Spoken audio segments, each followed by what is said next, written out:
Hi, everybody, and welcome to the Dr. Psych Mom Show. Today, we are going to talk about something that many people would not think is so important or really think about at all as something meaningful in long-term relationships called picky eating. And before we get into that, please do subscribe if you like my episodes, because then you access a lot of bonus episodes. Probably the one after this will be a bonus episode because it's time to give you one. Anyhow, so today we are going to talk about picky eating, and you would be surprised at how many people come into therapy and this is something that annoys them. Now, that is not why they're in therapy. Nobody is stupid that I work with, and that would be a very small thing in and of itself to go into therapy for. Obviously, whatever somebody eats is, their business, and if everything else was cool, then picky eating would just be seen as some cute little quirk. But when is it really not a quirk? Well, the thing is there really is no person that I've ever met that is just picky about one thing. There are people that are picky, and eating is just one aspect of the over pickiness that manifests very frequently because people have to eat 3 meals a day. So guys who come in there, like my wife is, she's very selective about when we have sex. It's not allowed to be at night. It's not allowed to be in the morning. It's not allowed to be in the afternoon. It's basically not allowed to happen. She also won't do oral. She won't do anal. She won't do this. She won't do that. She won't put on lingerie, whatever. And she also has very specific ways for how the house needs to be cleaned and organized, and the kids have to be parented a very specific way and spoken to with a certain tone of voice at all times. And, we have to live in such and such a place, and she can only work 18 hours a week, and then I always have to do the drop and never, and also the only thing she'll eat is a chicken sandwich. So, this usually picky eating goes along with pickiness in many dimensions. And this is the opposite of being open-minded. A personality trait of open-minded, in contrast to closed-minded and rigid and picky, is going to be associated with a happy marriage. Open-mindedness is associated with a happy relationship because you can be flexible. And you can compromise, and in fact, you can get excited about the other person's ideas, even and possibly especially if you would not have thought of them yourself and if they're not the usual way that you do things. So it's very hard long-term to be partnered with somebody who is just very picky about everything, and the picky eating is just turns into this kind of representative pickiness. Now, I've talked before about when people have too many boundaries. Now, boundaries is something that people talk about all the time now, so any boundary is good. As long as you frame it like a boundary, you could say the most ridiculous, selfish shit, and then everybody should be like clapping for you. No, it's not like a boundary to say that you just don't want to have sex, really, like in your marriage, like you just don't want to. That's your boundary. No, it's not your boundary. That's like super selfish, obviously, if the other person does want to have sex, and certainly if it's that aversive to you to have sex, then you ought to end the marriage, because obviously you cannot be a partner, because a partner is somebody who gives and gets, somebody who gives freely and generously of themselves and also receives, things and actions and gifts freely, of whatever sort. So there's a back and forth exchange of giving and receiving. But if you cannot do that, then you're really not being a partner. It's not like you're just a partner with really good boundaries. So like you're a partner whose boundaries are, I go to sleep at 8 p.m., I wake up at 7 a.m. I don't do the mornings with the kids, you do, because that's my boundary. My other boundary is that I don't really want to ever go out to eat at any restaurant that isn't this one on the corner that serves us sushi. Also, we can't probably do that until the children are over 10, because my other boundary is I don't want to get a babysitter because that's my boundary. The boundary stuff is very circular because eventually it gets to a person just saying in an incredulous tone to their partner, are you saying I should do something that I don't want to do? And this seems like it's the end of the world. This is the trump card. because they're saying with the incredulous, quizzical tone that, of course, that would be even abusive, right? To want somebody to do something they don't want to do. Because, I mean, shit, didn't they just tell you it's a boundary? I mean, are you stupid? But here's the thing. Boundaries can be used as weapons just like any other form of rigidity and, emotional selfishness and even cruelty. So if the boundaries are stopping your partner from ever giving in on anything, then you're not going to be happily married. Now, what sort of people partner with the people that have too many boundaries and are the picky eaters among the picky everything elsers? Well, it's usually people with pretty low self-esteem. It's people that feel like they don't ever deserve to get their way because they never got their way, really. Their needs were never addressed growing up. And I've talked about how this manifests as either a workhorse or a people pleaser. People that think that their value is in what they could provide, how agreeable they could be, and what they could instrumentally give and do for the other person, because that's what they were trained to think as they were growing up. So these sort of people, so the pickiness starts early, and the over boundaries, it starts early. So it starts with dating. So this is the guy that he'll say to his wife, hey, why don't we go out on a boat? That seems like a fun date. And she'll be like, no, I don't like boats.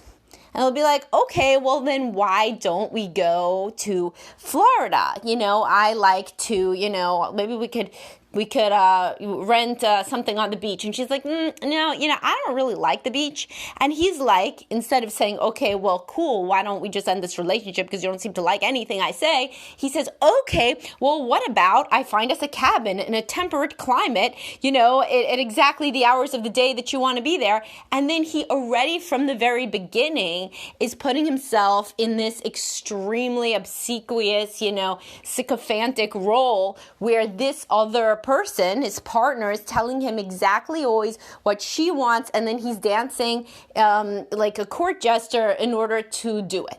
Now, this, of course, happens in the gender inverse as well. There's plenty of women who are married currently to very difficult, selfish men, and they say, oh, no, he never used to be this bad. Really, when we go back, we're like, well, yeah, I met him in college. He really only went out with his guy friends. He would only hang out with me if they were busy. He drank more than I wanted him to all the time. I asked him to hang out with my friends and he never really did. And we lived where he wanted, and then everything was about his job. And, what did you do then, I would ask. And they say, well, I kind of went along with it. And of course, it turns out that they were trained in their life from childhood to just go along, usually because there's a self-absorbed parent. So if that's you, if you have a self-absorbed spouse, you definitely had a self-absorbed parent. Otherwise, you wouldn't play this shit. You would have got out of it before you got into it. It would have been a turn-off when the person was extremely picky, because pickiness is a version of self-centeredness, right? Having a million boundaries. And sometimes people can't see that, by the way. So let me explain why. So people will be like, but if it's just me that'll only eat a chicken sandwich, then, why does that bother anybody else? Well, I mean, it does, because you can only go to places that serve chicken sandwiches, right? And you can never open yourself up to eating anything that the other person will cook or wants to share or wants to tell you about, or any other sort of cuisine, because it always has to be a chicken sandwich. So practically speaking, yes. But again, what I'm saying is it never is just about the food. Now, interestingly, although it does cross arena, there are people who are specifically very picky, mostly about physical things. So picky eating never fails to go along with other picky physical things, such as picky about how they're touched, when they're touched, sex, kissing. Like this is, I'll link you to my article about signs that your partner will stop liking sex after marriage and kids. One of them is squeamishness and aversion. Picky eating is usually due to squeamishness. It's not just that they love chicken sandwiches so much that they want to eat them all the time. It's that they hate the feeling and the texture, etc., of other things. They're like sensory issues, but like anything else, sensory issues can be moderated via exposure therapy, right? Because it's really kind of a disgust response that you have to work on damping down through repeated exposure to something. Right? So as people get older, they'll instinctively do this if they have the desire to fit in. So a lot of kids who are super picky eaters, also, by the way, this usually comes from having a parent who's a picky eater. You don't have parents who are serving everything and, then the kid just eats chicken nuggets. I mean, somebody has to be buying chicken nuggets, right? And usually it's a parent who identifies because they themselves are a picky eater with all of those other personality traits that I'm describing. But anyhow, I used to be a picky eater as a kid, and then at some point I was like, holy shit, like this is so bad. I can't eat anything that everybody else eats. So I specifically myself started at about 4th, 5th grade to be like, I'm going to start to eat everything. And so I did. And I now, if you follow me, I'm a vegan for ethical reasons. But before that, that was like 2017. Before that, I mean, I would eat anything. That was like a point of pride because of how I had been raised. So I decided myself young, but a lot of people do this maybe as a teenager or a young adult. I hear a lot when they go to college or something, they're like, holy shit, if I just eat chicken sandwiches, that's so weird.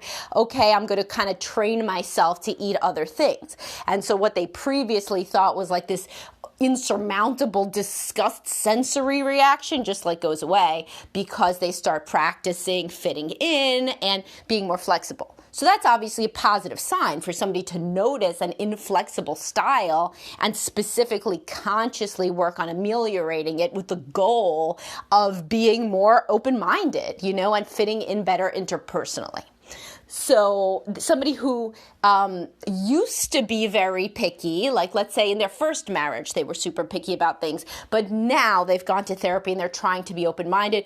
Cool, give that person a chance. Why not? That person obviously is ahead of the game. They have noticed a trait that is not going to work for them in life, and they're trying to work on it. So a lot of people get a lot less picky and a lot less into their boundaries or what have you in the second marriage versus the first, because they're like, maybe some of my rigidity contributed to the problems.